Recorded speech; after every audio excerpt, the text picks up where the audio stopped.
డబ్బు, అనారోగ్యం, ఉద్యోగం, వ్యాపారం, అప్పులతో బాధపడుతున్నారా? మీకోసమే లాంచ్ యువర్ ఫ్యూచర్ ప్రోగ్రామ్.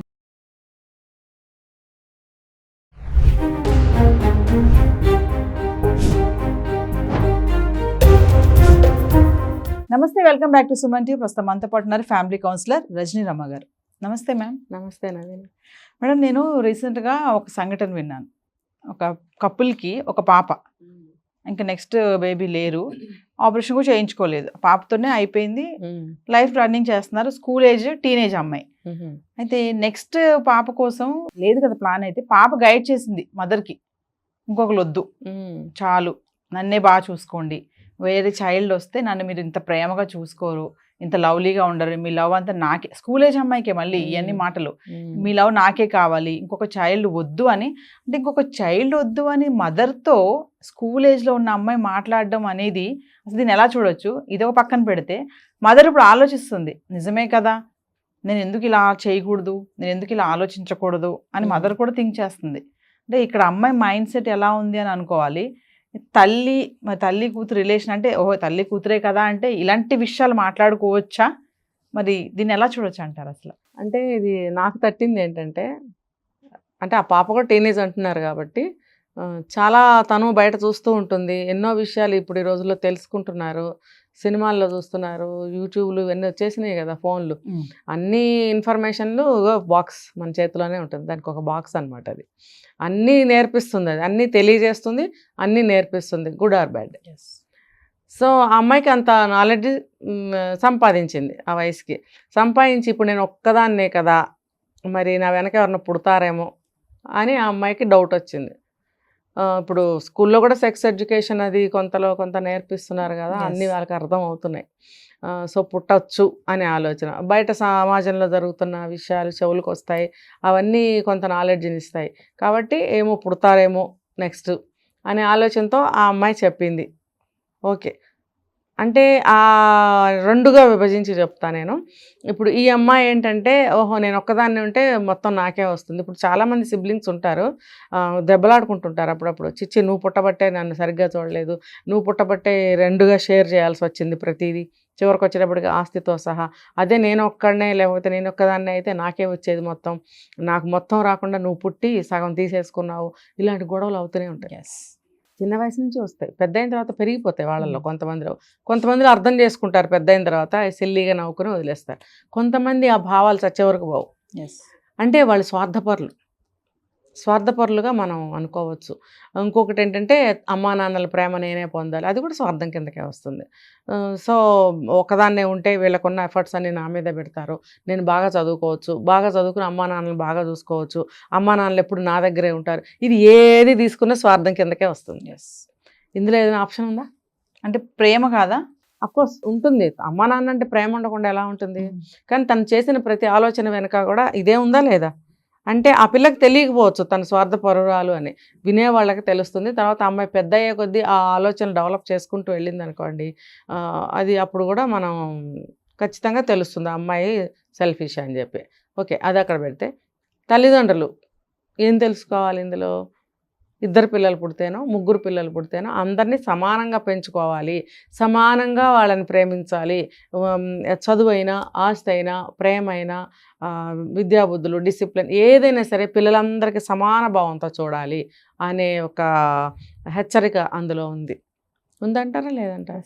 ఇప్పుడు పిల్ల చెప్పింది అని అంటే తల్లిదండ్రులకు అర్థం అవ్వాలి. ఇప్పుడు చాలామంది తల్లిదండ్రులు ఏం చేస్తున్నారు, ఒక పిల్లని మంచిగా చూస్తారు, ఒక పిల్లని మంచిగా చూడరు. మంచిగా ఎందుకు చూడరు అంటే అల్లరి చేస్తున్నారు అనుకోండి, పార్షాలిటీ, విసుక్కుంటూ కసుక్కుంటూ ఉంటారు. కొంచెం మంచిగా ఉన్న పిల్లల్ని ఏమంటారు, వాళ్ళని చూసి బుద్ధి తెచ్చుకొని పోలుస్తూ ఉంటారు కదా. తర్వాత బుద్ధిగా ఉన్న పిల్లల్ని ఎక్కువ ఇష్టపడతారు. సహజంగా మానవ నైజం కాబట్టి చెడుని తొందరగా స్వీకరించలేరు. చెడు అని అంటే ఒక అల్లరి అనుకోండి, అదే బుద్ధిగా ఉన్న పిల్లల్ని ఇష్టపడతారు. అబ్బా సైలెంట్గా ఉన్నాడు, దేనికి పేచీ పెట్టాడు, ఈ పిల్ల ఎప్పుడు అల్లరి చేస్తూ ఉంటుంది, అదంటుంది ఇదంటుంది అని విసుక్కుంటూ ఉండాలి. కొంచెం పేరెంట్స్ని కొంచెం డిస్టర్బ్ చేసే విధంగా పిల్లలు ఉంటుంటారు. ఎప్పుడు ఏదో ఒకటి అది కావాలి ఇది కావాలి అనడము, చించేయడం, పారేసేయటం, జాగ్రత్త లేకపోవటం వస్తువు పట్ల, అలా ఉంటుంటారు, విసిగిస్తూ ఉంటారు. అలా అన్నమాట. ఆ పరంగా చూస్తే తల్లిదండ్రులు డివైడ్ చేసి పాలిస్తూ ఉంటారు పిల్లల్ని. ఏది ఏమైనా సరే పిల్లల ముందు ఆ భావాలు బయట పడకుండా పెంచుకోగలగాలి. ఇప్పుడు ఈ పాప చెప్పిన దాంట్లో నిజం లేకపోలేదు, తన స్వార్థం అనేది పక్కన పెట్టినా అందులో చాలా మెసేజ్ తల్లిదండ్రులకు వెళ్ళింది. ఇంకొకటి పిల్లల్ని కంటే వెంటనే కనాలి ఒక 2-3 ఏళ్ల లోపల. ఇంత గ్యాప్ ఇచ్చే వరకు ఆగితే పిల్లల్లో ఎన్నో భావాలు పుట్టుకొస్తూ ఉంటాయి. ఆ ఎఫెక్షన్ కూడా పెరిగిపోయి ఆ లైఫ్ గారంగా చూడడము, ఇంకొకరు వస్తే నాకు లవ్ ఇదిరే, మళ్ళీ నాకు ఇంత లవ్ నన్ను చూపించరేమో అనేవి ఈ భావాలన్నీ ఆ గ్యాప్ లో ఫిల్ అవుతాయి అంటారా? సొంత ఆలోచన అంతే. ఆ గ్యాప్ లో ఫిల్ అవ్వచ్చు కదా మేడం? చెప్పలేము, అది లాటరీ అదంతా కూడా. ఇప్పుడు ఈ పాప ఇన్ని ఆలోచనలు చేస్తుంది అని అంటే ఖచ్చితంగా తను ఇంకో సిబ్లింగ్ని యాక్సెప్ట్ చేయట్లేదు. తను అంటే తనకే కావాలి అన్నీ తనకే కావాలి.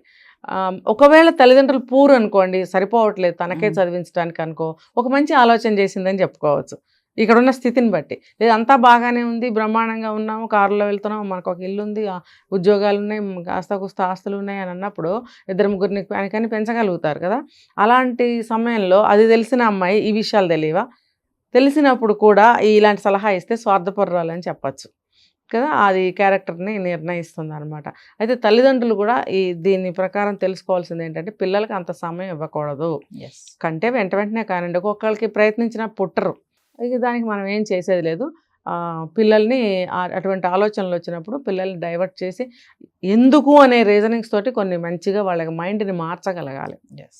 రేపొద్దున ఫ్యూచర్లో నువ్వు ఒంటరిదాని అవుతావమ్మా, నీకు అమ్మా నాన్న ఎప్పుడు ఉండరు కదా, మరి నీకంటూ ఒక రక్త సంబంధం ఉండాలి కదా, అప్పుడు మీరిద్దరూ ఒకరికొకరు తోడుగా కష్టం సుఖం వచ్చినప్పుడు మీరిద్దరు ఒక అన్నా చెల్లి కావచ్చు, అక్క తమ్ముడు కావచ్చు, అక్క చెల్లి కావచ్చు, మీరిద్దరులో మధ్యలో ఉన్న బంధం వేరు, ఇంకొక వేరే కజిన్స్ అవ్వచ్చు, ఫ్రెండ్స్ అవ్వచ్చు, వాళ్ళ మధ్యలో ఉన్న బంధం వేరు.